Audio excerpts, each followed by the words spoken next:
This House is now in session.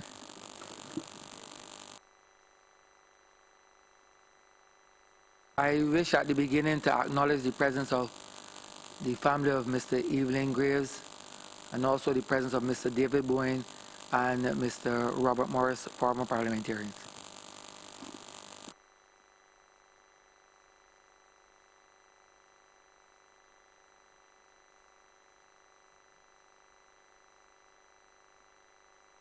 Minutes of the meeting held Tuesday, 23rd of April 2019 and Tuesday, 30th of April 2019 to be confirmed.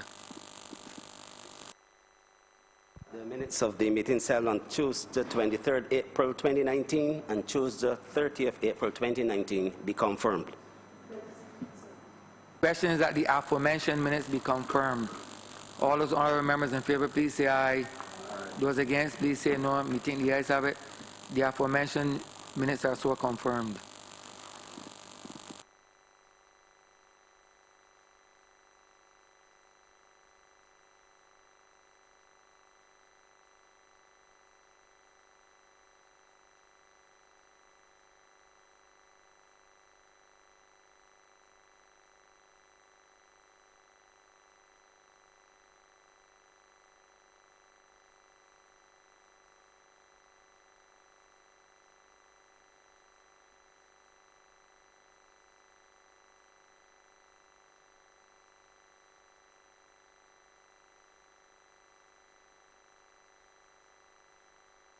Honourable Member for City of Bridgetown.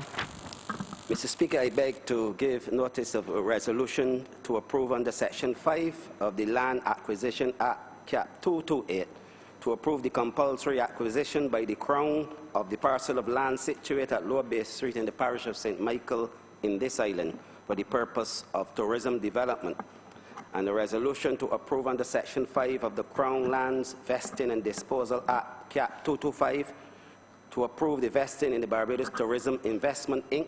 of the parcels of land, the property of the Crown, situated in Bay Street in the parish of St. Michael in this island for the public purpose of tourism development.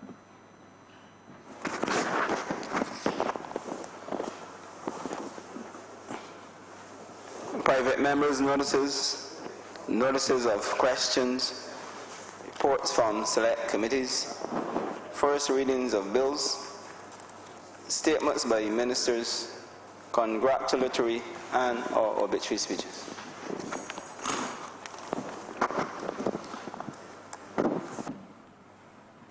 Honourable Member for St. Andrew.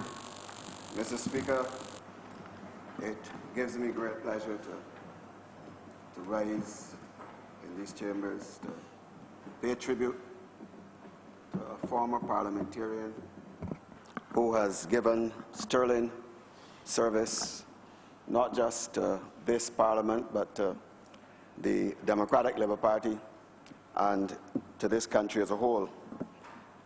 When I think of Evelyn Graves, I think of someone who was decent, not something that I could say for all members of Parliament, quiet, diligent, unassuming, a very humble man, and an individual who has certainly been a role model to all of us, not only in these chambers, but those persons who have become acquainted with him. Initially, when this tribute was being mooted, I told myself I did not know Evelyn Graves that well. But on reflection, I believe that, I know that I certainly would have known him a lot better than anyone in these chambers and a lot longer than anyone in these chambers. My first recollection of the name Evelyn Graves was way back, and whenever I speak in these chambers, members seem to be reminded of how old I am. But it was way back, I think it was on the 7th of August, 1970, when my good friend, Trevor Graves, who I believe is in the audience, I can't see that far because of my age, but I believe he's right here, told me that he was getting married and that it was supposed to be a double wedding. In those days, I didn't know what was a double wedding, quite frankly. What was a little startling is that only the year before, Trevor, who went to Combermere with me from First Form, told me that he did not plan to get married until he was 30 years old. At that time, I think that he was 22 or thereabouts. And I probably felt that it was because of the influence of Evelyn that he had decided to bring Trevor along, because if he didn't bring him along at that time, he probably would not have taken that giant step. Taking into consideration that Trevor at the time was dating a lady for over 5 years, and certainly it is more or less a tribute to Evelyn, as Trevor later confessed that he got married, and next year he'll be celebrating 50 years. Regrettably, Evelyn will not be with us, and he certainly gives thanks to Evelyn for that. And Monica, who is here with him, could bear me out on that. But the role model character of Evelyn is stretched more in the family grooming, which he, a man of humble origins, like myself, one of 12 children to Elon and Ira Graves, got in his early years in Pike Corner in St. Lucie. And his brother, Morgan, could certainly attest to this. I had the privilege of being at the funeral, and I recall the sentiments which were expressed. And Elon rightly recalled Evelyn mentoring him. He was not just the eldest child, the eldest sibling, but he was certainly a role model to his younger brothers and sisters. He was like a father figure rather than an older brother.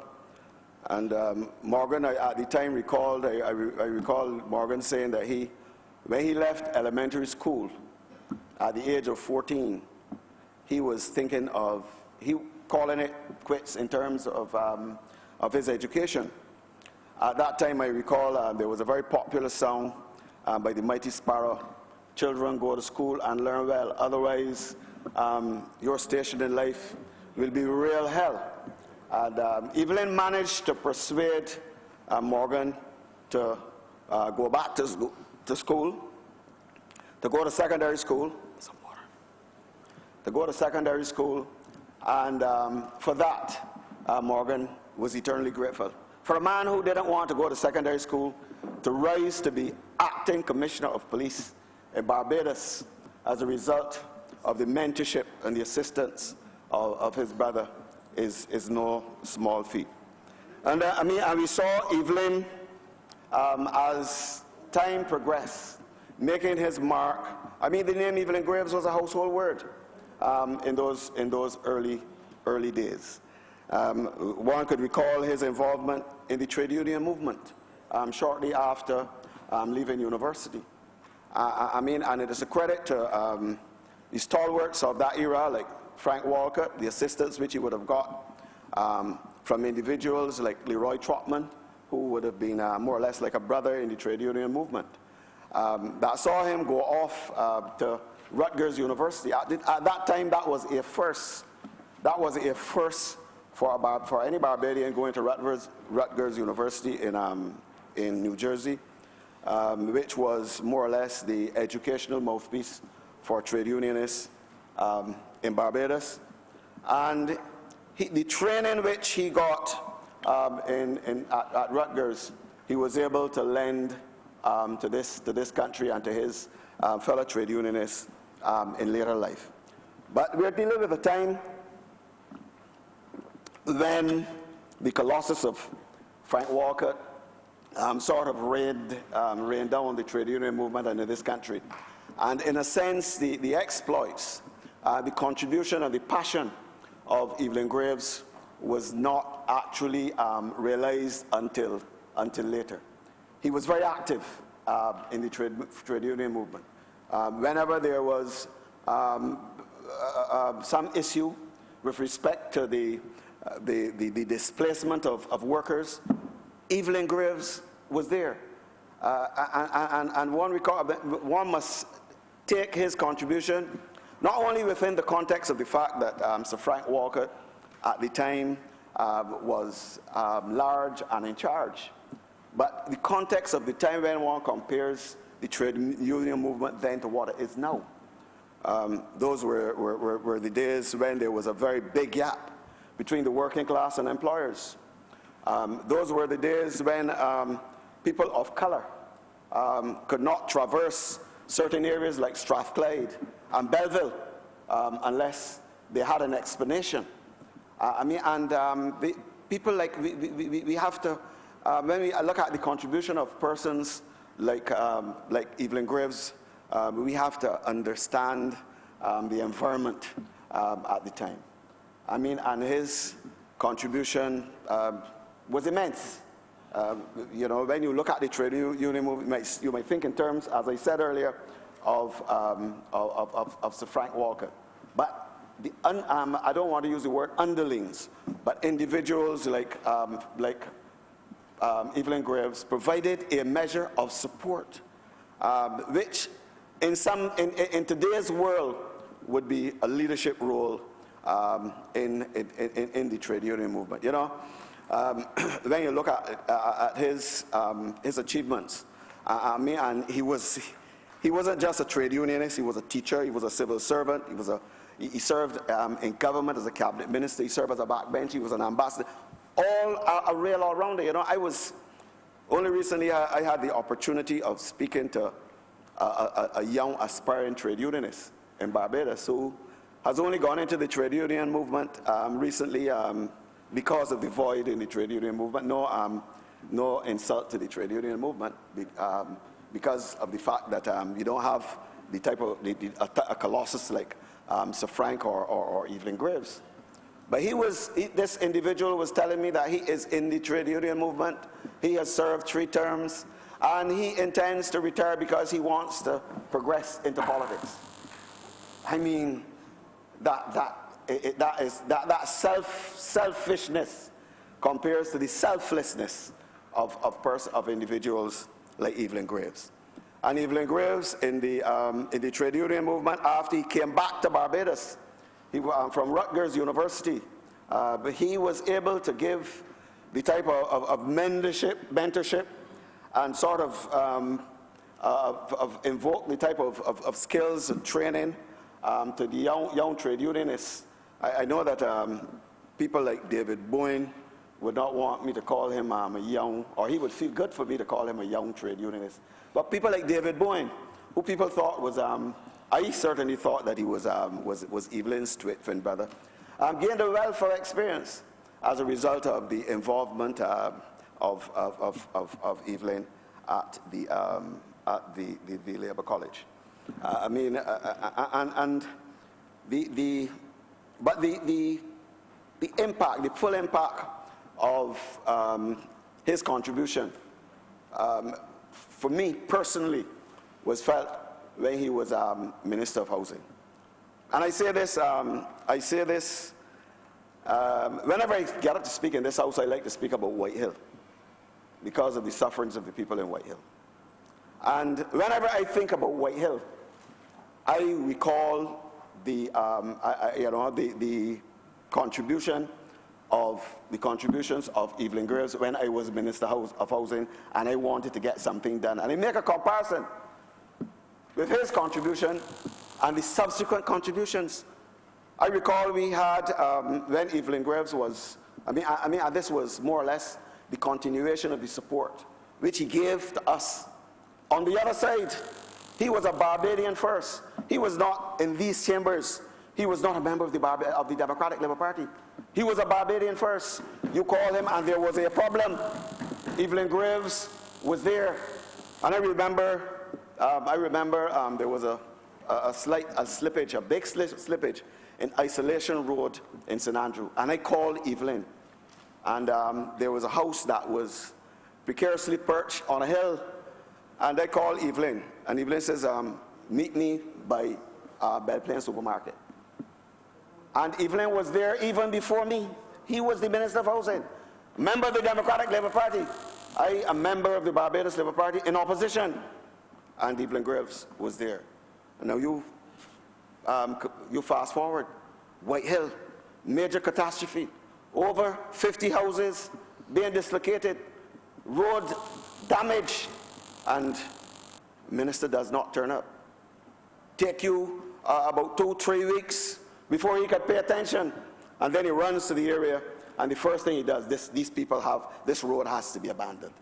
I mean, when you make that comparison, you see how much we miss individuals like Evelyn Graves in these chambers.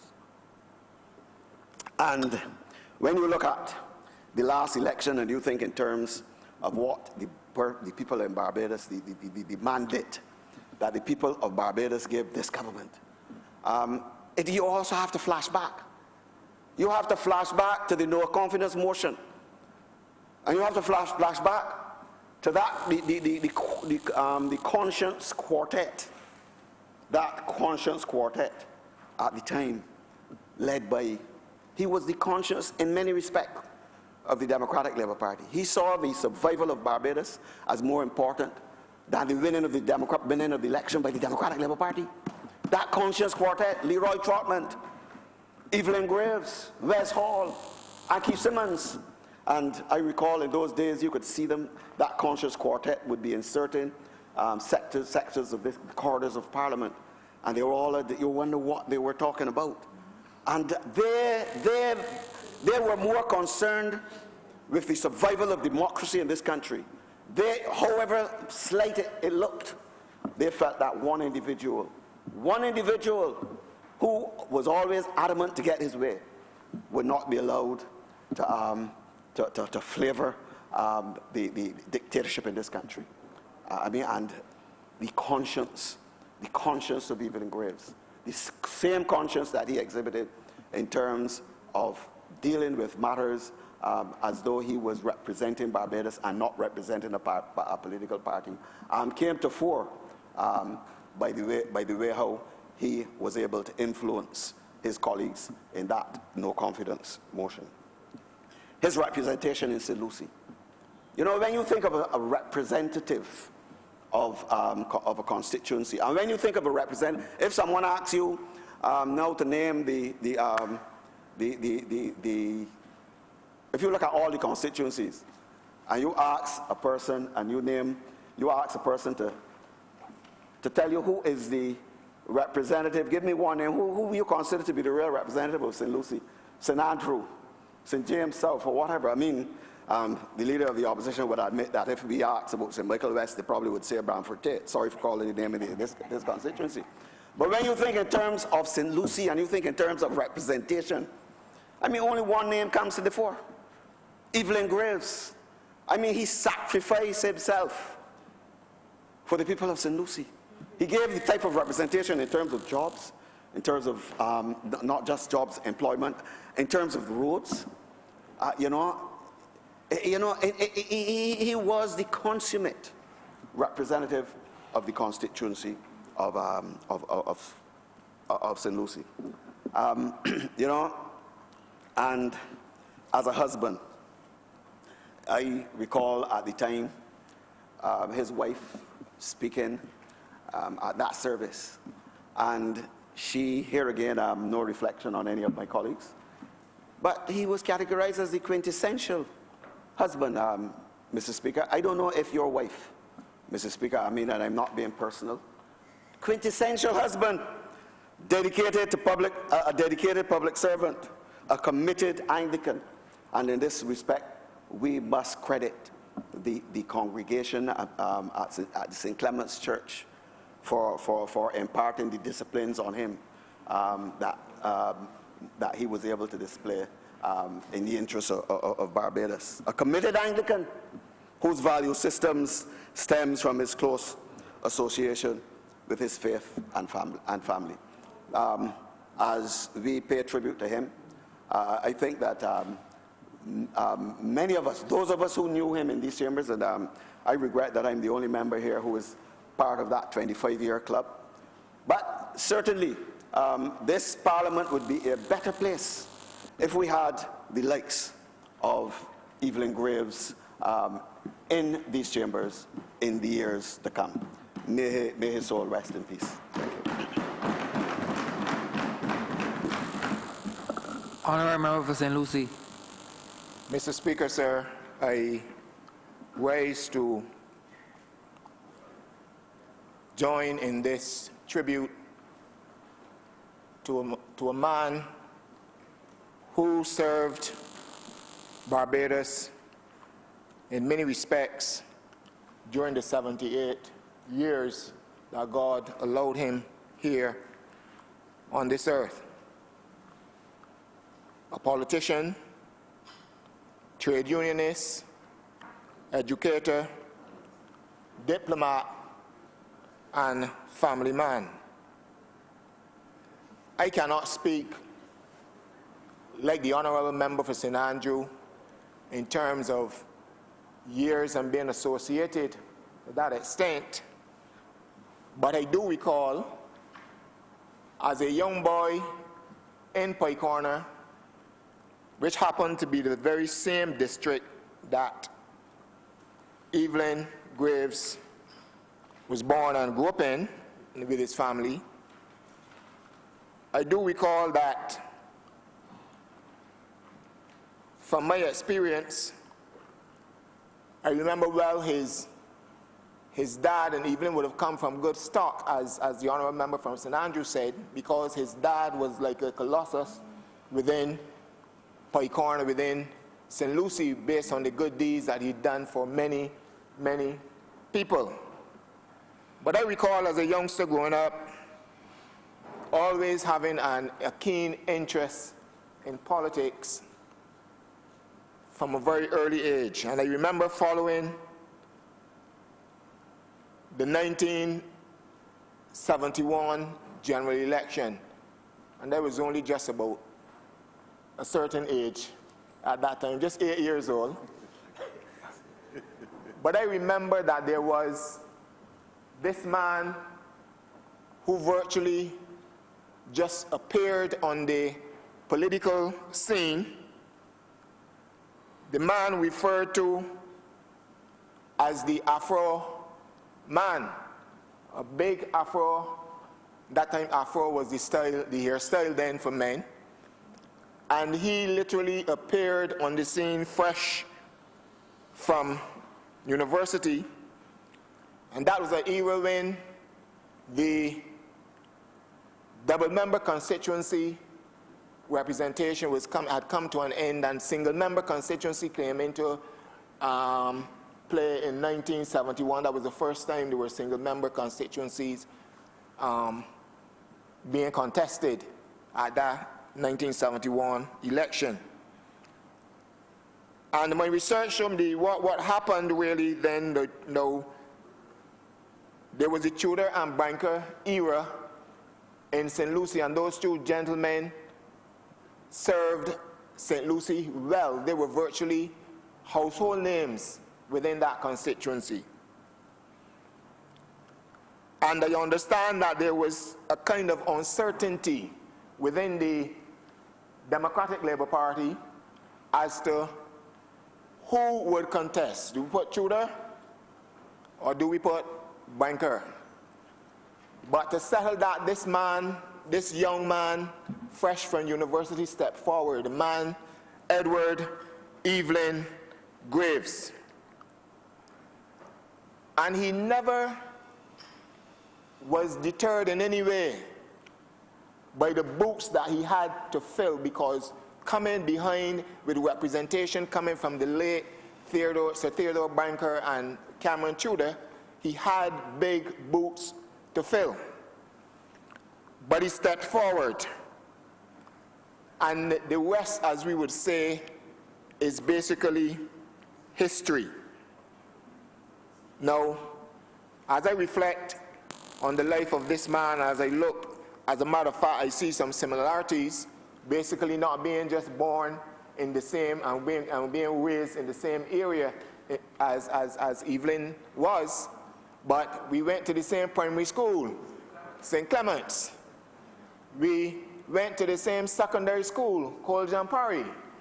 So the Honourable Member for St. Andrew described him as a household name and a man with really a good track record politically in terms of his representation. And if I were to take that, then I would say that I am also following in good footsteps. Because really and truly, Evelyn served in the Parliament of Barbados for 23 years. 18 years as the Member of Parliament for St. Lucie, with one break between 1981 and 1986, when he served as a senator in the upper house. And as I reflect, talking about a household name, I can truly say that because I was part of it. The areas in St. Lucie that you could not go and speak anything against the Afro man at all. Evelyn Graves was so loved, and even to the very day that he passed, he was still loved by the people. And his humility really was exhibited in the fact that he came back on several occasions, almost on every Sunday, as long as he was in Barbados, to his home district and to the church St. Clement's, which he knew that he grew up in. As a matter of fact, he was head of an organization there which was set up by the outgoing priest, Reverend Griffith, to see the restoration of the St. Clement's Boys' School, and he was the head of that particular body until his death. I knew it was his passion, and I believe, having spoken to the priest, that we will work together to see, at least, because I believe that Evelyn would have been pleased to be around to see the restoration of that building. And I certainly will do my part in ensuring that that comes about. But Evelyn the man, his lowest, perhaps, his lowest time in his political life was in 1981, when he got a shock defeat, because Evelyn believed that he had done enough to have retained the seat, and it was, in terms of history, it was an unusual thing, basically, when you would have a government, usually after first terms, government usually lose seats. But unlike it happened in St. Lucie, there was a turnaround where the late Roy Brathwaite managed to wrestle the seat from Evelyn, who was then in opposition. And that was perhaps one of his lowest moments. But Evelyn did not allow that to keep him down. He did not allow that to keep him down. He spent that time, the next 5 years, not only in the Senate, but he reflected, he reassessed his position, and of course he strategized. And even in that time, he became one of the strategists of the Democratic Labour Party. And he was able in 1986 to come back and win his seat, and there he remained as a Member of Parliament for St. Lucie from 1986 to 1994, when he left elective politics. During his tenure, and this shows you the measure of the man, Evelyn served as the Minister of Trade, Industry and Commerce. He served as Minister of Housing, Lands and Community Development, and he also served as Minister of Tourism and International Transport. All of that he did in his period of time in the Parliament of Barbados, making an invaluable contribution to the people of Barbados, to his beloved country, and at the same time, looking out for the people of St. Lucie. And perhaps when you go through St. Lucie, you may not see many projects that would have the name Evelyn Grace on them. But I know that what Evelyn did, he has this interaction and this connection with the people. In our modern day politics now, as the Honourable Prime Minister would call it, he rubbed shoulders with the people. And he used various connections in the business community and so on to get jobs for the people. That is why he was such a colossus in the Parliament of Barbados, in the constituency of St. Lucie. And those are some of the traits that I would take as a young member of Parliament for that said constituency. Now, Evelyn was a man of principle, a man who stood for what he believed in. And we saw that coming to the fore back in the 1991-94 period, where he stood up against all odds, and he did what his conscience told him to do in the best interest of this country, Barbados. But because Evelyn walked away from politics in 1994, he walked away from elective politics, but he was still involved in the background. He was still involved in the background. Indeed, he was a very decent man. I met him many times after he became the candidate for the constituency. And Evelyn was always very gracious, always questioning how are things going. You know, he was never the type to walk past you, to snub you, as people would say, things like that. But he was always a decent man, even though we were on the side of the opposite side of the political divide. Evelyn was always expressed that interest and always looked out and spoke whenever we came into contact. So much so in the last election, up to the last election, he said to my manager, boy, I got you again. That's what he said. But after the election, a few months later, 2-3 months later, he made a call. He said to my manager, man, what happened? You beat me so bad, and you even called me to say whether dead or living. That was the nature of the man. Never holding grudges, but always willing to work with you. But Evelyn was not only a politician. As I said to you, he was a trade unionist, served the Barbados Workers' Union very, very well in his years, where he at that institution represented workers, and at that institution he was an education officer at a point in time.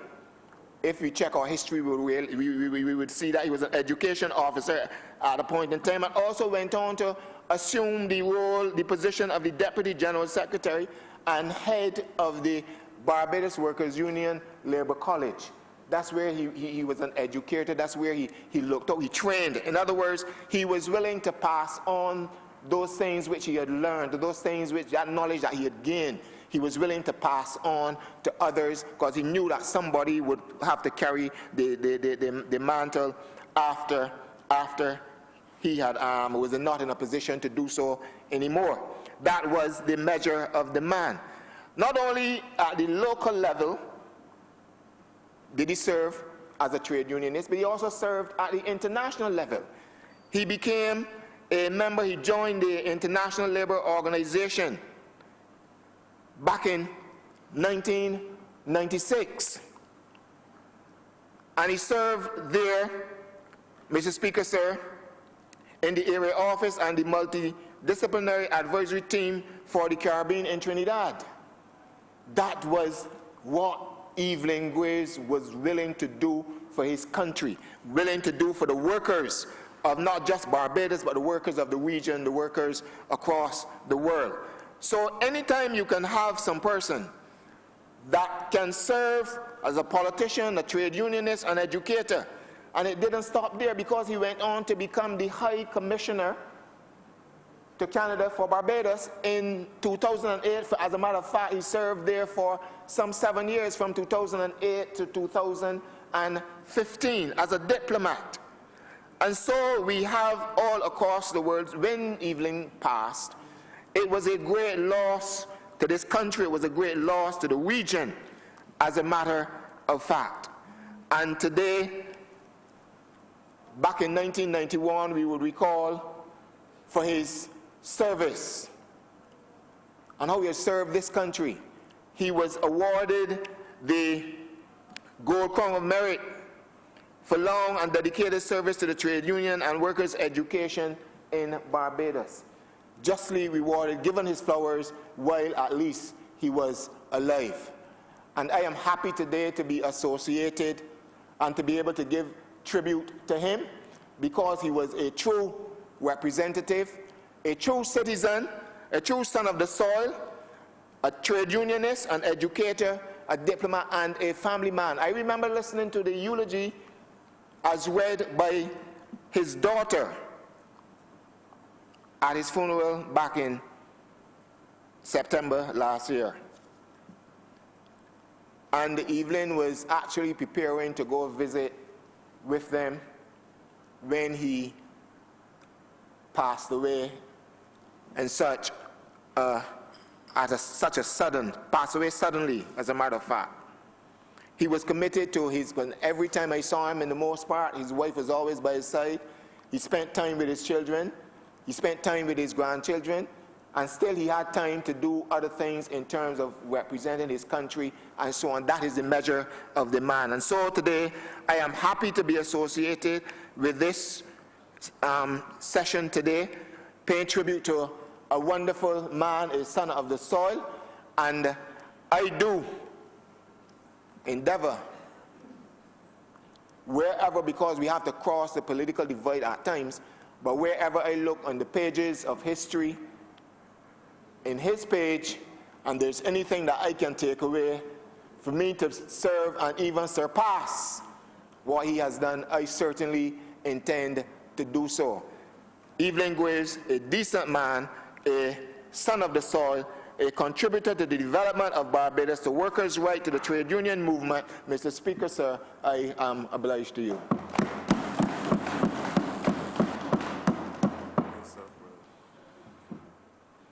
Honourable Member for St. Michael West. Thank you very much, Mr. Speaker.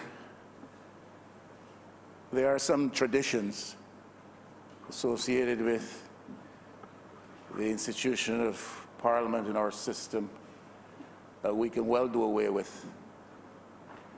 This is not one of them. I think that we honor fallen colleagues in this fashion.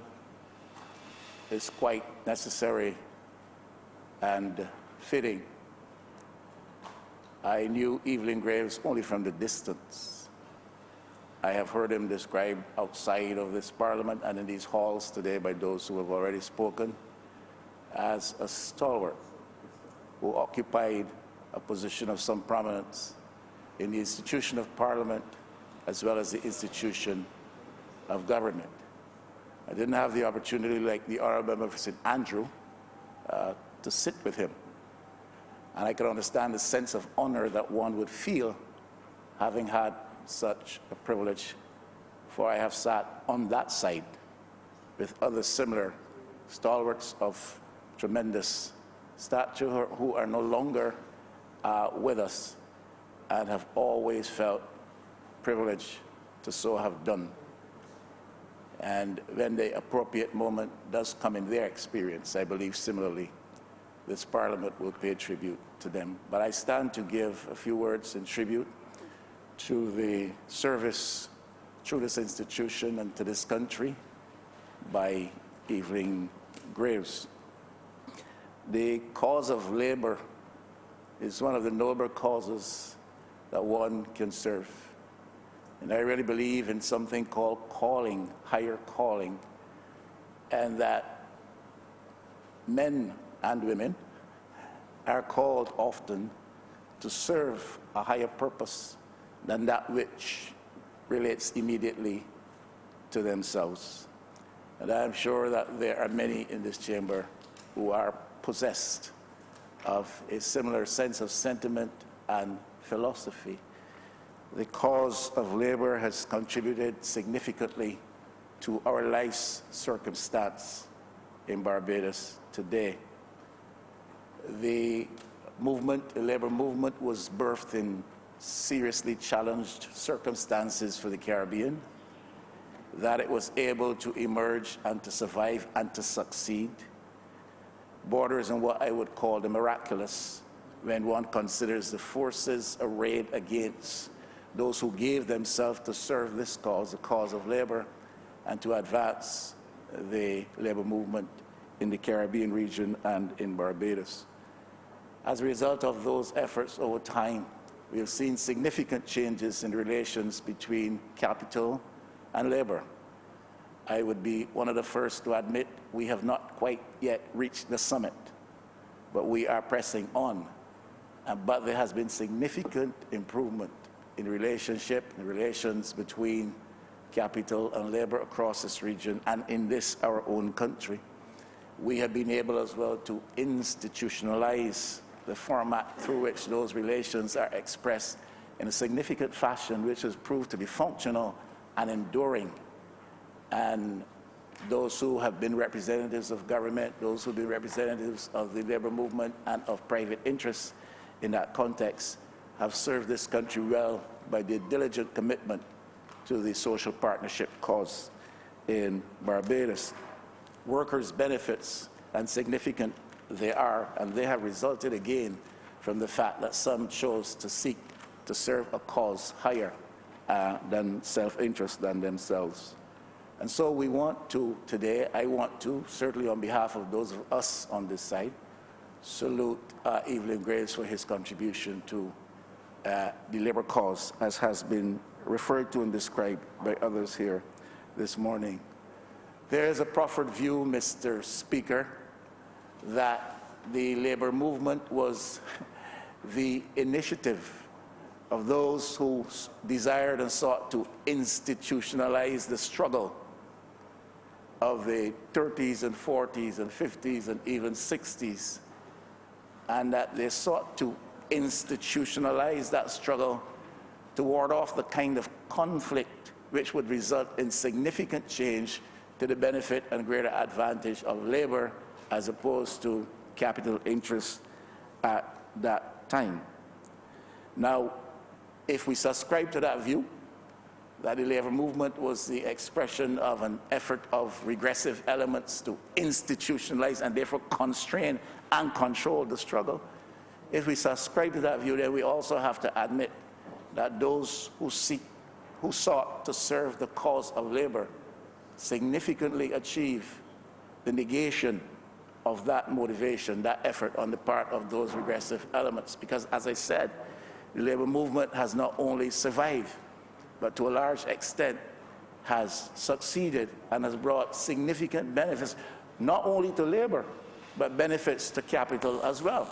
Because we've been able to establish a greater position to the advantage of labor without eroding necessarily the position of capital, understanding that labor must be dependent upon the exercise of capital's privilege to have a context in which labor can also benefit. So we did not destroy an element in order to build up the cause of labor. We did not necessarily destroy the fabric of an institution in order to build the cause of labor. We built the cause of labor while at the same time ensuring the survival of the privilege and the right of capital to invest and to profit and to earn, so that labor in turn out of that in fact has been able to benefit. So I don't see, and I don't subscribe necessarily to that view, that labor and its presence and its manifestation is an outcome from the efforts of those regressive-minded ones who sought to institutionalize the struggle and control. We do see sometimes the manifestation of such an effort, but I think by and large, the cause of labor has been an impulse that has come from within the bosom of labor itself, led by persons who understood a calling to serve that specific cause in an effort to pursue interests outside of self-interest. And these folks, Evelyn Graves, Frank Walcutt's, Robert Morris's, the like, these folks known to us here and those across the region served at a very challenging time, the 50s, the 60s, the 70s, and even in part the mid-80s. This was a period of time that threw up significant challenge across the Caribbean. We had the Cold War tensions between North and South, or East and West, depending on how you look at it, manifesting itself in dynamics which had serious implications for us. We've had the fortune of being led by those in the past from these hallowed chambers who recognize that Barbados must chart a course of self-determination while respecting the role of others and understanding the influence of others in the world, but not subjecting ourselves to their every whim and fancy.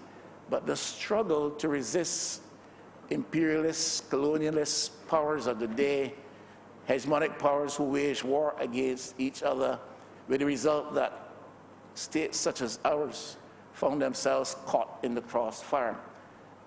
This was the period, this was a context out of which those who led the labor movement in that period would have been birthed. And we salute them because that was a difficult time. Political economies of the Caribbean were stretching themselves to achieve a level of maturity in a world which was growing more complex and more global. If you understand the tensions of globalization, even at that early stage, began to reflect itself, inducing stresses on political economies such as ours, striving at that time to find our own mature place in the world. There was the anti-colonial sentiment, of course, the independence movement. These shaped the philosophies of the leadership of the time, both in the political context and the context of the labor movement. And it is out of that cauldron that people like Evelyn Graves would have emerged when he first gave himself to this cause in the 60s, as I understand it. A time when our philosophies and political ideologies were shaped by all of those major forces external to us. And so the issue of how do you develop a political economy, a state within which capital has its privilege, but labor has its rights, benefits are served because we make mature changes to the institutional mechanisms which up until that time has served their purpose and were now seeming to become dysfunctional. And if they were to be persisted with, they would have served to the disadvantage of the labor class. So how do you do that? And what's the philosophy that drives you? What's the ideology that inspires you and carries you on? And it is in this context that these persons were birthed, and their influence over the leadership of the movement to which we more specifically speak today came to the fore. Barbados, we settled very early that we were going to be a democracy, and that we would accommodate and employ measures which serve the social welfare needs of our people, but that we were going to be a truly democratic country with a socialist conscience or orientation. But there were others across the Caribbean who chose to do otherwise. Jamaica went the way of democratic socialism with an emphasis apparently on a manly on nationalism and socialism, causing some stress for them. Guyana went the way on the Burnham of cooperative socialism, and an experiment which served narrow interests perhaps in the context of Guyana, but did not take the Guyanese people where they wanted to go. And then we had the extreme of democratic centralism in Grenada, but that experiment was reversed. And all I'm saying is, what Barbados has been fortunate to have had the benefit of leadership of those who adhered to a democratic tradition while recognizing that the state must be possessed of a social conscience, and that social conscience can only admit of a place, a mature place for labor as we develop as an independent country. But, Mr. Speaker, at the end of the day, you know, the measure of the contribution of people such as the Walcotts and the Morrises and the Trotmans and the Evelyn Graves, these are the names that I know in my time. The measure of the contribution of these persons, Mr. Speaker, will be tested and proven in the ability and the capacity of the current leadership, not only to sustain the gains that were acquired under the former leadership, but to advance those gains such that we get closer to the summit in terms of labor's interests and in terms of labor's movement up the social economic ladder. And there are forces that are very potent and will test the capacity of that leadership so to do. We have had in this Parliament, through debate, recent examples of the influence of the International Monetary Fund, the OECD, the EU, and institutions such as this. And these are forces which work towards the achievement of interests which are not necessarily consonant with ours. And the leadership of the labor movement is caught up in this whole vortex, because state machinery, government must take a stand, private interest is propelled in a certain direction, and oftentimes labor could be caught in the crossfire or find itself at the bottom end of things. I'm not suggesting that this is the case. I'm not suggesting that that is the posture of the current government.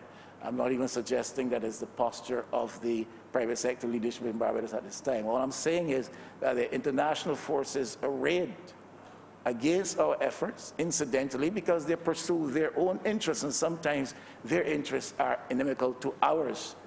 And the proof of the quality contribution of the Evelyn Graves of the past is to be tested and proven, because it will be challenged in this kind of a context where we have to resist the pressures that come from abroad, the pressures that are brought to bear on our state governments, and therefore the repeated instances in which the interests of labor are put on the table, and some voices will want to suggest that those should be the interests first to be laid on the altar of sacrifice. All I'm saying is the contemporary leadership has a tremendous role to play and a task to uphold if it is to honor the former contribution of those who have led the movement in the past. I would think that Evelyn Graves would have to be credited for somewhat fortifying the Democratic Labour Party position in St. Lucie. It is now under question because it was subject to virulent attack from my honourable friend who last spoke, and he was successful in breaching the bulwarks and attaining the triumph. But I think even in his contribution, he was acknowledging that Evelyn Graves and those who went before him have constituted a formidable political structure in St. Lucie, which it has taken him a couple of repeated efforts to breach. And he's to be credited, therefore, for what he has contributed to the Democratic Labour Party's strength in St. Lucie. I think the jury is still out on the matter of his role in the fall of the Democratic Labour Party administration under Erskine Sandiford. Again, I would want to interpret his actions as an effort to put country first and to serve a cause which is higher than your own self-interest. And sometimes politicians are called to do that. You have to vote against your party sometimes in the interest of noblest service. Sometimes you have to cross the floor and to assume a position that helps the country across a difficult situation. And I think all honourable members in this chamber realize that. And the day may come when all of us, or some of us, may be asked to do that. But this is a reality that politicians face. I heard the Honourable Prime Minister say, I think sometime last year, I've not forgotten it, or before the election, perhaps it was before the election, I heard the Honourable Prime Minister say, if we get into this government, not exactly her words, but to this effect, if we assume the reins of government and we don't keep our commitment and vows to the people and serve the people's interests well, you will find in me, she said, the most formidable opposition leader that you've ever encountered. And she was speaking of herself. It was a Sunday afternoon. That's up at Bay Street. She said that. And that comes from a heart and a head that understands that sometimes there is a cause which is maybe outside of your cause. It is a higher cause to which you feel a calling, a leading, and politicians must be prepared to do that. And I think I heard the Honourable Member for St. Andrews salute Evelyn Graves for that. I think I heard the Honourable Member for St. Lucie salute Evelyn Graves for that. And so do I today. But in some people's minds, the jury is still out as to the impact, negative impact that that decision, along with others, may have had on the life chances of the political life chances of the Democratic Labour Party, the impact, negative impact it may have had on the body politic within that organization. And so we salute him for having had the courage to stand when the country needed to find an avenue of rescue and to identify with those who thought that change was necessary, even though it was radical change. And I don't think that there's anybody in Barbados who would suggest that the next decade to follow did not serve the Barbadian interests well. So I salute him for that contribution. But perhaps his major role was in the business of workers' education. And I sought to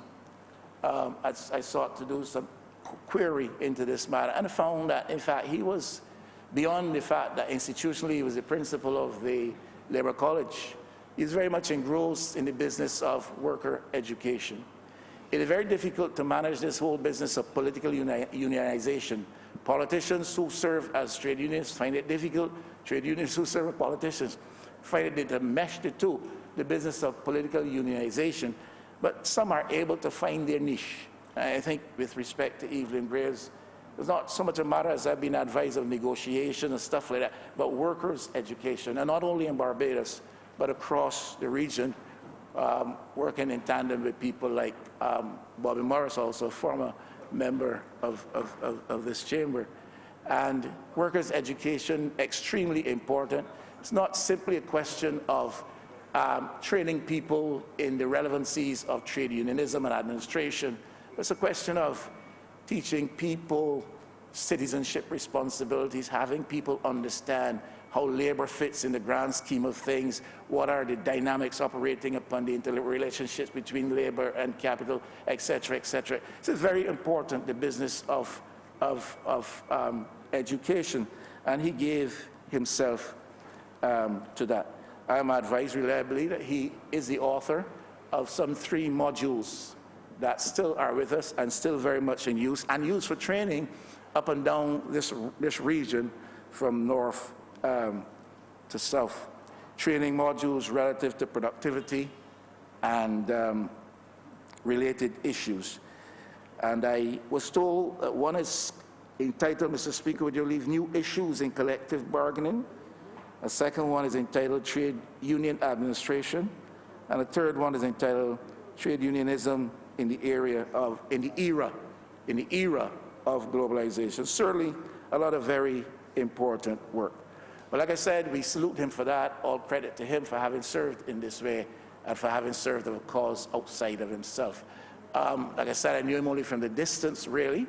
I had one, well, fairly close-up encounter with him, and that is when we were both present at an industrial relations forum, I think it was, in Trinidad. And I think he was one of the facilitators. He's very cordial to me, despite the fact that we were on different sides of the aisle politically at that time, but the cordialities were very obvious, and one got the impression that he was not an offensive person, but rather was very accommodating, and I thank him for those cordialities. I would want, before I sit, Mr. Speaker, to just express to his family in this public forum again condolences from the parliamentary opposition, and wish them well, and commend him, our fallen colleague, to the providence of God's grace. Honourable Prime Minister. Mr. Speaker, sir, I rise to pay tribute to a good Barbadian, a former member of this House and Cabinet, a stalwart of the labor movement, and above all else, a good friend. And what I may lack in length of speech this morning is made up for in the sense of warmth with which I speak, because Edward Evelyn Graves was a decent man, and the Honourable Member for St. Lucie ended his tribute with those words, but I doubt that he fully appreciated what he was saying. All who have spoken thus far have reflected on his work in the labor movement. The records of history will forever preserve that. His record as a minister of government, whether in trade or in tourism or in whatever other ministry he had the honor to serve, the records of our Parliament and Hansard will equally reflect that. But I want to speak to a few things that perhaps public record will not necessarily reflect. The member for St. Lucie pointed to some of them. The member for St. Andrew pointed to some of them. With respect to the nature of the man and the extent to which, in spite of the partisan divide, that he found it possible to engage with respect and with honor persons from other sides of this honorable chamber. But in addition, also constituents. And very often, it is the absence of our capacity to record these stories that take away from the true character of the individual. I would like to read more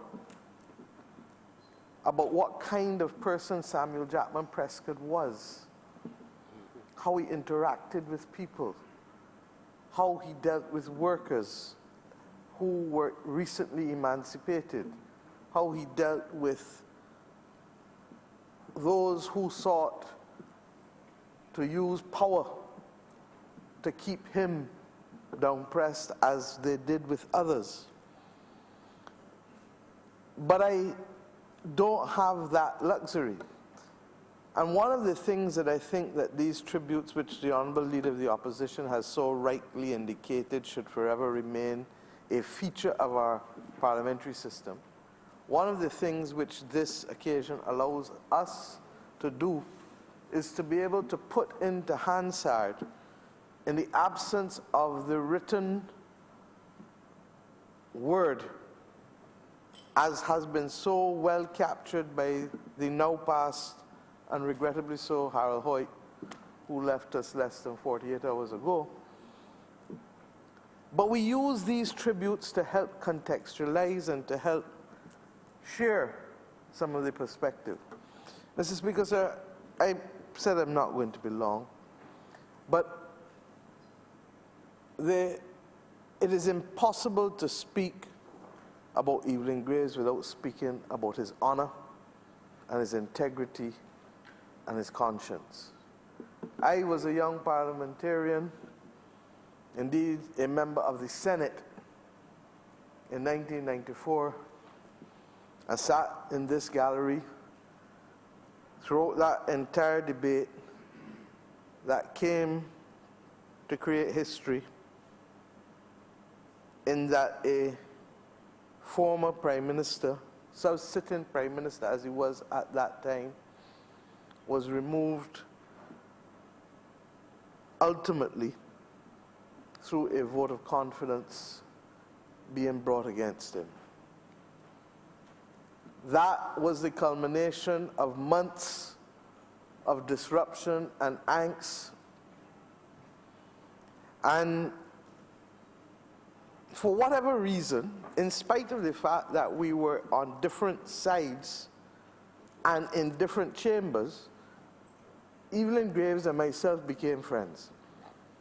And I understood firsthand how those months affected him, as they did Keith Simmons, as they did Sir Wesley Hall in particular. Those were the three with whom I had the closest relationship. And maybe it was that I was not a threat as the youngest parliamentarian and the youngest senator, and therefore they spoke with an ease around me, and it was an ease that I believe I've never betrayed. But it was clear to me that what was about to happen was going to be momentous. And on that night of the vote, I was with Evelyn at the top of the stairs, and then I think I walked down behind him, and then we talked again at the bottom of the stairs.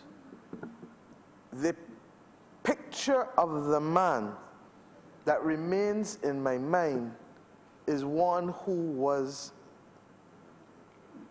truly, truly challenged and hurting, because obviously what was required of him has to be one of the most difficult decisions that any parliamentarian would ever have to make any part of the world.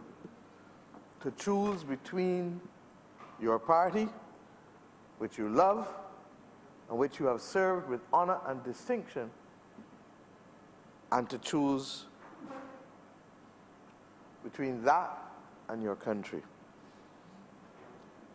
What is little known is that I was also with him the morning that the elections were also called in 1994. A Saturday morning, about 10, 11 o'clock. I will never forget it. And he turned to me and he said, with his usual, and anybody who talks about Evelyn without talking about his smile did not know the man. With his usual smile that literally lit up an entire room, he said, "This is your turn. Take it and run with it, and I wish you all the very best." And he meant it with sincerity, I believe. One of the peculiar characteristics of our system is that those who serve need to understand the conventions and the customs of the system. And if they don't, the system doesn't work. The irony of it is that another great Barbadian held me just outside of this chamber in that anteroom right there as we come in. Sir Harold Bernard St. John, once again as a young parliamentarian, in fact, probably around later that year in 1994, because he used to sit next to me at the end of the front bench as a courtesy to a former prime minister. He wasn't a member of cabinet, but as a courtesy to a former prime minister, he sat at the end of the front bench. And he said to me then that our system will suffer if we don't try to codify more and more, because regrettably the customs and conventions that underpin our system are no longer appreciated by all who participate in the system. And that as a result, we are going to have to find a way of codifying those customs and conventions. The manner in which the member for St. Andrews spoke about how Evelyn understood his responsibility not just to his party for parish politics, but to his country and to other MPs irrespective of where they served, is a part of the feature of this country if we are to see true development, that must forever continue. And it hurt me last week, Wednesday, when I had to go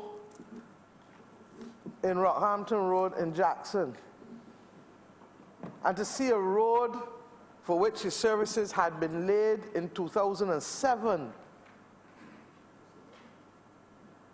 remain rocky, the curbs in, and for 11 years, 11 and a half years, that road has not been paved, in spite of no less than what, 4 or 5 letters a year from the member for St. Thomas?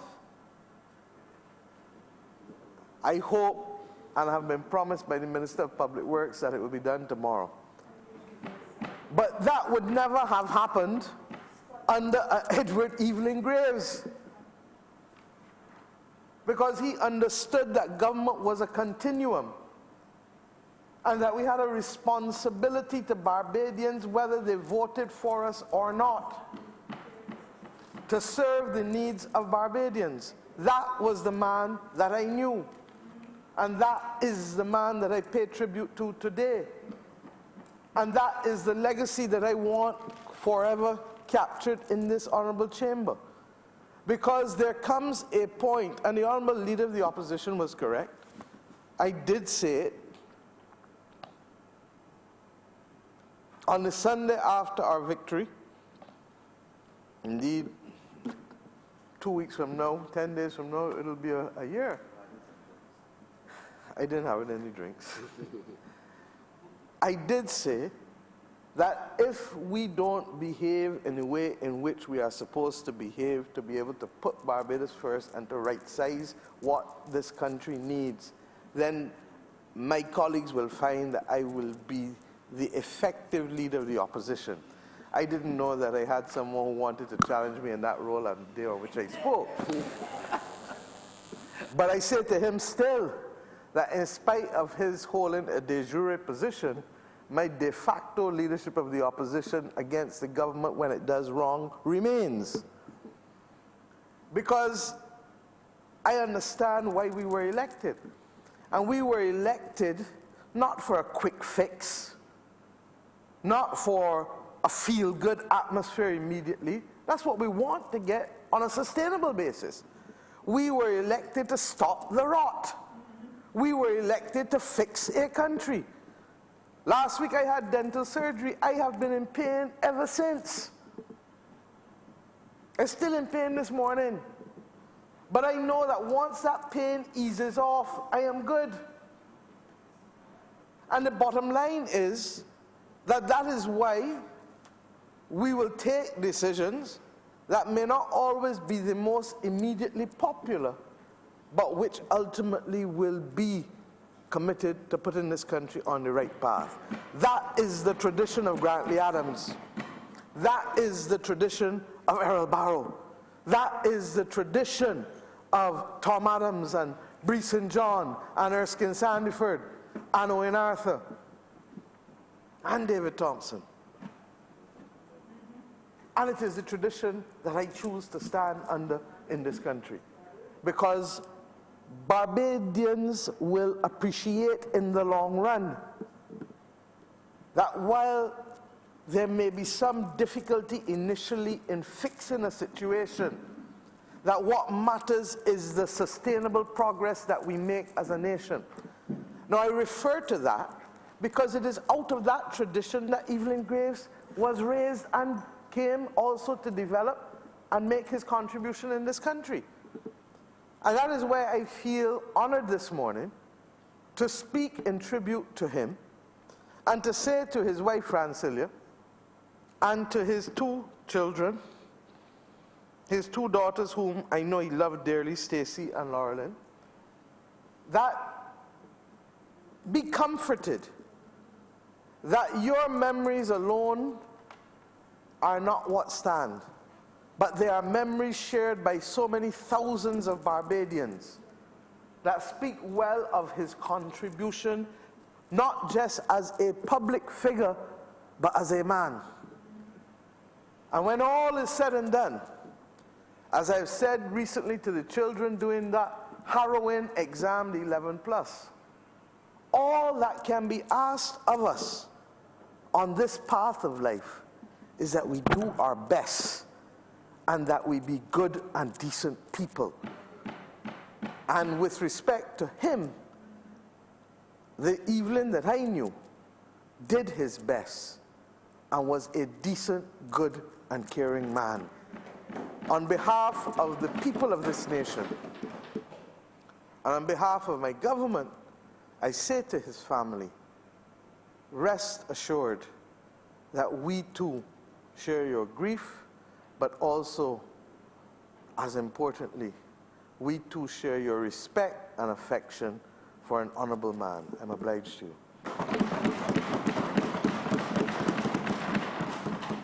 Honourable City of Bridgetown. Mr. Speaker, I rise to pay tribute to the late Edward Evelyn Graves, a former member of this Parliament and member of Cabinet. I'm paying tribute to a man that I never had the opportunity to get to know very well. I had spoken to him on a few occasions, fleetingly, but regrettably I never had the honor to have been able to establish a personal relationship with the late Edward Evelyn Graves. But I felt compelled to say a few words on this occasion based on my observations of this honorable gentleman over the years, based on the things that I have heard others say about him, and certainly attending the funeral and listening to the eulogies and the other things that were said about Evelyn Graves, I felt that I should say something at this time because of the outstanding contribution made by a most distinguished son of this soil. And in doing so, I recognize that there are a lot of similarities between Evelyn Graves and the Right Excellent Sir Hugh Springer, national hero, who I had the opportunity to serve in another capacity. In the same way that Sir Hugh was an educationalist, so was Evelyn Graves, politician, diplomat, trade unionist. And I think, in my estimation, what the role that Sir Hugh played in relation to Sir Grantley Adams is similar to the role that was played by Evelyn Graves in relation to the Right Excellent Sir Frank Walcott. That is my assessment of this fine gentleman. A few things that I would like to speak to. I know it has been said in the Honourable Chamber already that he played a role in terms of the development of the Labour College, the Barbados Workers' Union Labour College. But I think that his contribution was much more outstanding than that. From what I have read, I have to conclude that Evelyn Graves was transformational in terms of the development of workers' education in the region, because that is what I believe, that is the platform that allowed the labor movement to really develop regionally, and that provided the platform for persons to have been able to develop. And I believe that that was recognized by the International Labour Organization, to which he also served during his tenure. And I think that that is something that we should not allow to be forgotten in this country. I also am aware that during the period that he was the High Commissioner for Barbados in Ottawa, and accredited also to New Zealand and Australia, when you speak to Barbadians living in Canada, and I have done so on many occasions, they would always speak glowingly about the personality of Evelyn Graves as High Commissioner and the role that he played in terms of bringing the diaspora together, and also on behalf of the country and government of Barbados in Canada and in the other jurisdictions that he was accredited to. I also recall during the funeral service, during the eulogy, one incident that kind of resonated with me and to me summed up the kind of individual that we are paying tribute here today. I remember, I think it was the eulogy by Mr. Bowen, when it was said that the wife of our late brother, that she had some sort of I think it was a traffic ticket for a traffic offense, and she went to Evelyn Graves, and Evelyn, I don't know, she was seeking solace, but he told her more or less to face the music. And she did face the music. And although I didn't know Evelyn Graves personally, I believe that he might have contributed to the fine. But the lesson there really says for me a lot about this gentleman that we are speaking about this morning. And I just want to convey on behalf of the Honourable, the House of Assembly, in my capacity as a leader of the House, and I know of at least one other member who wants to speak, but I just want to say really and truly that we, the current members of the House of Assembly, that we remain with the family of the late Edward Evelyn Graves. We continue to have you in our thoughts, and it is our prayer that the power of the Holy Spirit will continue to guide you throughout the remainder of your lives, and that you would allow the work that was done by this distinguished Barbadian and the pleasant and fond memories that you'll have of him to guide you as you go along. And with those few remarks, Mr. Speaker, I am obliged. Honourable Member for St. George North. Thank you, Mr. Speaker. I rise today to pay tribute to Edward Evelyn Graves, who represented the constituency of St. Lucie, I believe, for more than 15 years. I think it was from 1971. Had a break when he was defeated marginally by one of our candidates. But he also served in the other side, other place as well.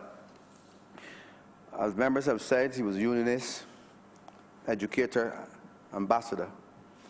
I met him years before I came to this place. I used to enjoy the debates, coming to hear him in the 71 period with likes of Errol Barrow, Tom Adams, and that group. He was a great debater who spoke very well and eloquently in this House.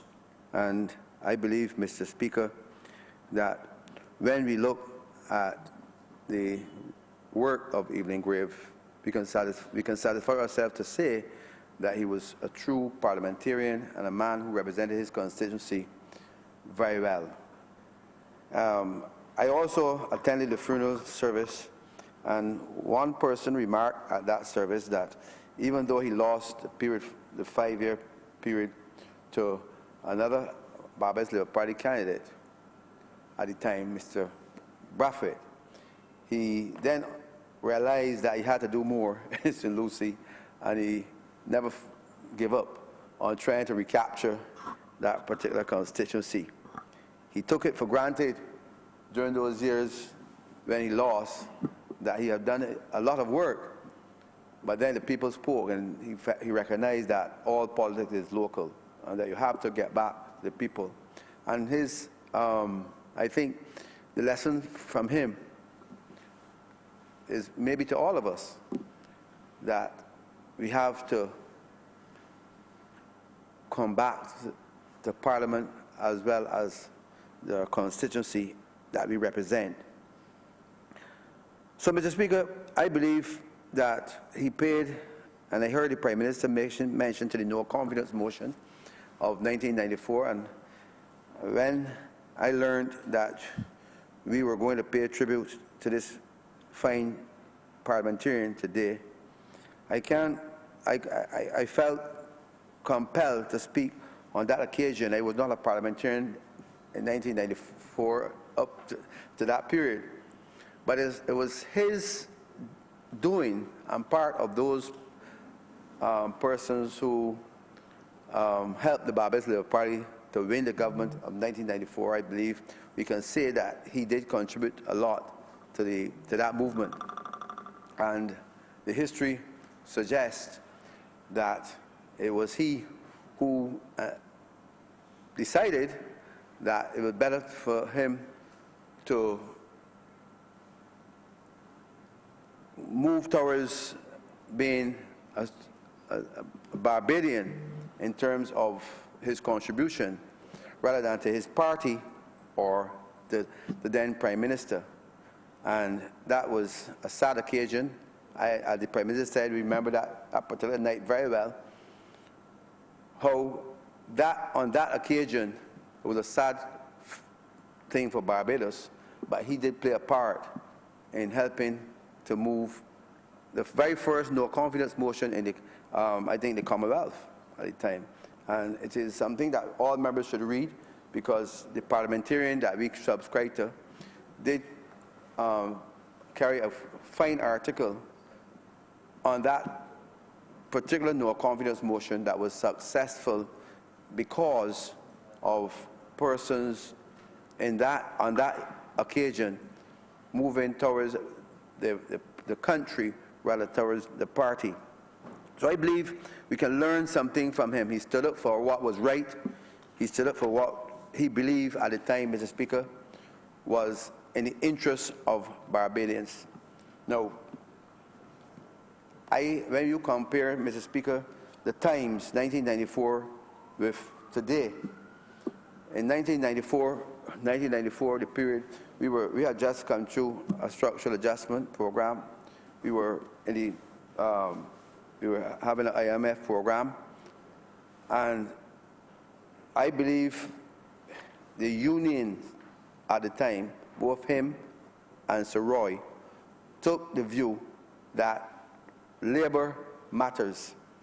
Labor was very important, but even though he took labor was important, he felt that the country had to withstand the policies of the Democratic Labour Party at the time, which were indeed biting on the citizens of Barbados. And that in itself did not contribute. The final blow was when he was removed from office as a member of the cabinet. And out of the circumstance, he felt that being too adamant, because the then Prime Minister felt that he was going to stay with his position. I was adamant. That's what he said. I was adamant. They were adamant. And that's what happened. So we can learn a lot, Mr. Speaker, from being too adamant in terms of what we believe. Sometimes it's better for us to sit back and listen. And I'm very happy that our Prime Minister have learned a lot from this exercise, because she was here. And our party, that you see what has happened in that period. You do not stand your ground. And as one member said some years ago, when two elephants, Mr. Speaker, stand their ground, the only person that suffer may be the earth, because there's no movement. So we cannot be too adamant in our approaches. We have to be able to apologize. And I would appreciate any person who says sometimes, I am sorry. Persons who, on a course of action, you know that it is not, in your mind, because some of us have made up our mind in certain things. Sometimes when we make up our minds, we do not change. But it is only a good person and a person who is really a true Democrat who will say and apologize. And we can learn something from that period. We can learn something from that period of 1994. And I believe, Mr. Speaker, that all members of Parliament should, and especially cabinet members should look at that period and what happened on that dreadful day. Mr. Speaker, I also want on this occasion to say that I believe that there are other persons who we pay tribute to from time to time who may not necessarily be parliamentarians. And I feel the time has come for us, really, to set aside some part of our deliberations here from time to time to look at persons who are not parliamentarians but who have made tremendous contribution to our land. And I speak about the late Harold Hoyt, who I want just to say that his passing has left a legacy for us to follow. And I want, on behalf of myself and my constituency, to also pay tribute to that particular individual on this occasion. I believe that there will be times for us to also do more for this particular individual. So on behalf of myself and the St. George constituency, I would like to pay tribute to him, to the late Evelyn Graves, and to say to his family, he's gone, but he has been a tower of strength to the people of the North as well as to this Parliament. He has represented this country and the Union with vigor, and also, as the member for the city said, the people who live the Barbadians living in Toronto always speak glowingly about the late and the contribution that he has made in terms of opening up the embassy, helping people across the length and breadth of Canada and further afield to feel that he was there to represent them, that he was not aloof. He was never aloof. He was a person who has also, you always a smiling face, and regardless of whatever the political party you're from, he was there for us as well. May his soul rest in peace. Thank you. Honourable for St. George South. Thank you, Mr. Speaker. Mr. Speaker, I rise in this chamber to pay tribute, like my other colleagues did, to the late Evelyn Graves. And I do so, Mr. Speaker, with a few things in mind. And firstly, Mr. Speaker, let me recognize his dear wife, who's not in the chamber here today, and his daughters. But why I start on this point, because in 2013, when I came to these chambers, his wife, whom I met back in 1992 at the institution in Crampton Street, where I spent a brief time there with her as an educator, she indeed was very happy that I joined the likes of her husband and offer myself to the people of a rural constituency, that of St. George South. And indeed, she was elated, and she said she was just as happy as when her husband graced these walls, and indeed when he did service, good service on behalf of the people of St. Lucie. So me not being intimately or knowing, Mr. Evelyn Graves, but I knew his family, and I also want to posit that Evelyn and I, we share the same birth month. He was the 19th and I'm the 25th. And he also was the first minister, his first ministerial portfolio, and his brother can correct me, I think was the Minister of Commerce. And indeed, I just left that ministry, and I told the members at a staff meeting that I'm going to pay tribute to a former Minister of Commerce. And indeed, when you pass through that ministry, you will see that lovely photograph, as the Prime Minister rightfully said, with a broad smile of Evelyn Graves, representing that indeed important ministry of commerce. So I am indeed honored to stand here this morning, Mr. Speaker, to pay a tribute not only to Evelyn Graves and the work he has done, sterling contribution he has made to the economic development of this country, but to his family. Because we often forget they're the ones who remain, and they're the ones who are to carry on that battle, and they're the ones who are to live that legacy that he has left. And without good family support, I know Evelyn Graves could not have done it as he did it. And indeed, I want this morning, before I conclude, to say thank you to his brother, his brothers, his sisters, and his in-laws, and his children, and indeed my friend, his wife, Francilia, for staying the course with him and for allowing him to offer himself in such a sterling way, and the performance that he indeed has made to the development of this country and indeed the people of St. Lucie. But I will go a bit further, because Evelyn represented a rural constituency, and I spent close to 20 years in St. Lucie at the institution called Arawak Cement.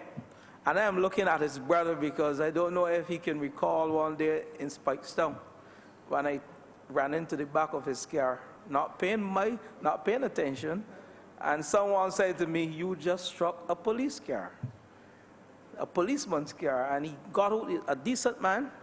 He came and he looked at the car and he said, well, he was fine. He asked me, the first thing he asked me, "Are you fine?" And I said to Mr. Morgan Graves, I said, "I was fine." And he said, "Let me go on, and if there's a problem, he would give me a call or I give him a call." But when I attended that funeral, I understood why young Morgan Graves did that to me, because indeed he recognized his mentor, and we heard at the funeral, his mentor, his brother, Evelyn Graves, how he indeed was an icon and a mentor for Morgan. So it's no doubt that Morgan indeed displayed and distributed those values that came through from his father and his elder brother, to treat me with such dignity as a young man at that institution. And I want to say thank you. This is the first time that I've had the opportunity to say to you thank you, and I credit that to Mr. Evelyn Graves. But I will go further, because when you come to public office, you are indeed in the public side. You are indeed under scrutiny. And if you look at how people see us as politicians today, then you ought to recognize that Evelyn Graves is indeed someone that you have to emulate. His character, some would want to use the word, was flawless. But I would want to say that his character was clean as he traveled the length and breadth of Barbados and beyond, representing this lovely island and this lovely country. His character and his hands were clean, and people often criticize politicians, and people often judge politicians and use the word corrupt, no good. But I want to say to you that as a result of the sterling contribution and the impeccable, close to impeccable character of people like Evelyn Graves, Maurice King, Sir Louis Tull, And those former parliamentarians and politicians who indeed give themselves and give of their best to ensure that this country indeed was punching above its weight. And we didn't begin to punch above our weight as a result of yesterday or from 1994.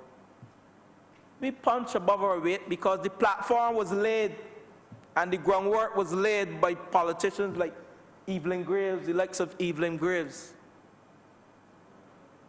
And I want to say to this country that there's hope for politicians and there's hope for good representation. During my tenure in St. Lucie, and I don't want to use this morning to throw any punches at the former representative for St. Lucie, but indeed I spent a lot of time at his institution, the former Member of Parliament, Honourable Kelman, Dennis Kelman. I worked at an institution that patronized and we had credit at Kelman's establishment.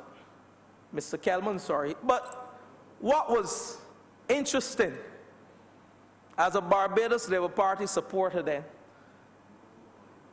and as a canvasser in the background for the Barbados Labour Party and championing the cause for the Barbados Labour Party in St. Lucie, not being a candidate then, everywhere we went in St. Lucie, from Pike Corner to Checker Hall, wherever I went in St. Lucie, carrying out the work on behalf of the Arwax cement plant, people would say, Kelman running, but Evelyn got this.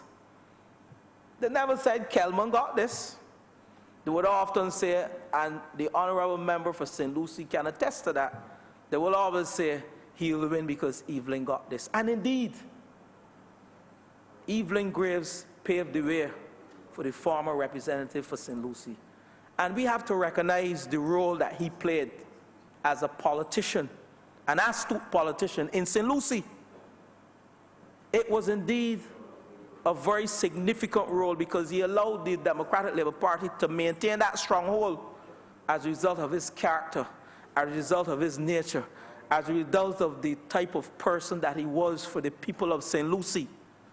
And indeed, I, as a politician,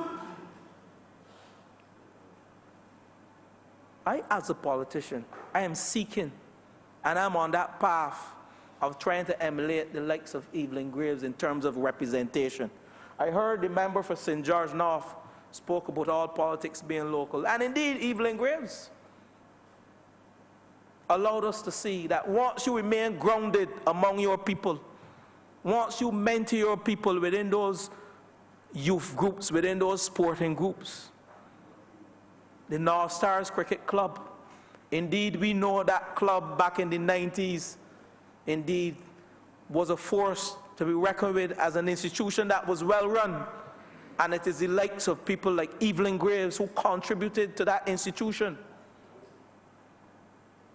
So I know that we as politicians, young politicians, we have something from which we can pitch our actions.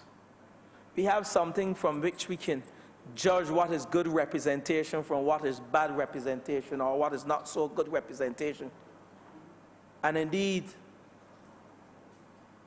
we have to remove the political divide when we seek to determine what's a good politician from what's a not so good politician. I don't want to use the word bad, Mr. Speaker. If I use the word bad, I am sorry.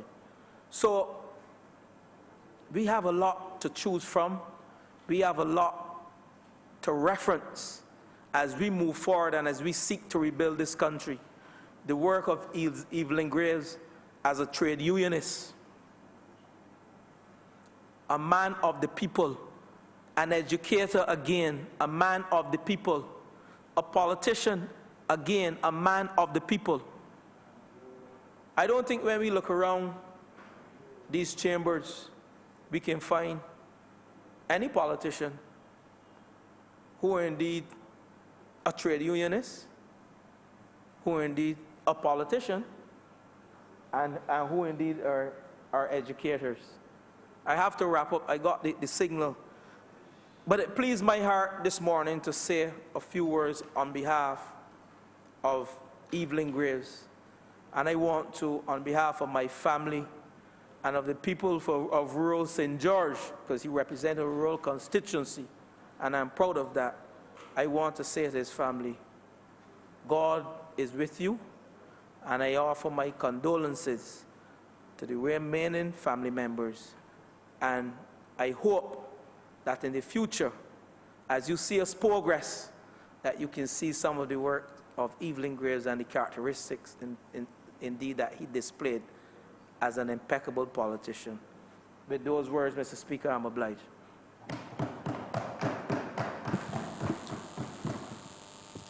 The family of Evelyn Graves, I wish on behalf of the entire Parliament, inclusive of the ancillary staff, to express sincere condolences on behalf of all of Parliament, and I wish you Godspeed as you continue to grapple with and cope with the death, and I wish you well in the future.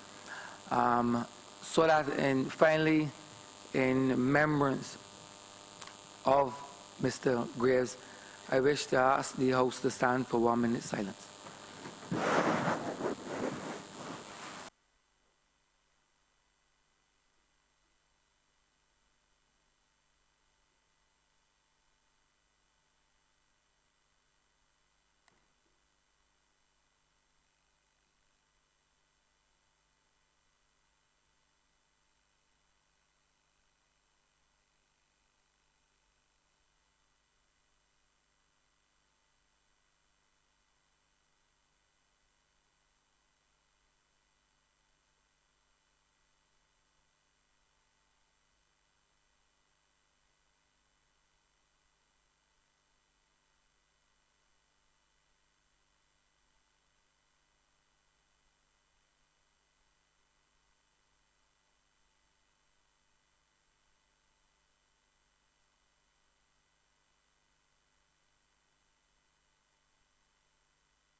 The usual condolences and sentiments will be sent to the family of the deceased.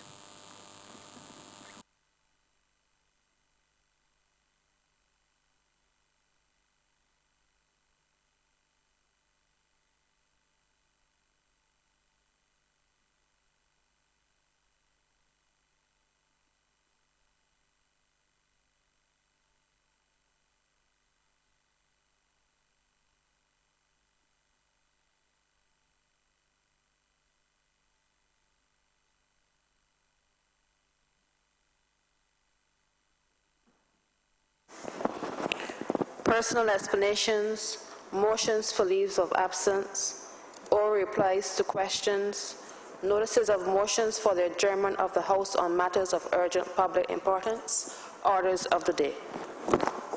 Honourable City Bridgetown. Mr. Speaker, I beg to move the suspension of Standing Orders 6, 16, 18, 20, 42, 5, 43, and 44 for the remainder of the day's sitting. Question is that the aforementioned standing order be suspended for the remainder of the day's sitting.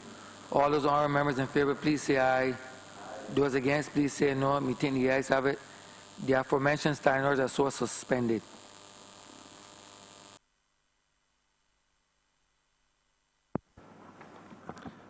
Mr. Speaker, I beg to move that the sitting be suspended until 3 p.m. today. Question is that this honourable chamber be suspended until 3 p.m. this afternoon. All those honourable members in favour, please say aye. Those against, please say no. Me think the ayes have it. This honorable chamber stands suspended until 3 p.m. this afternoon.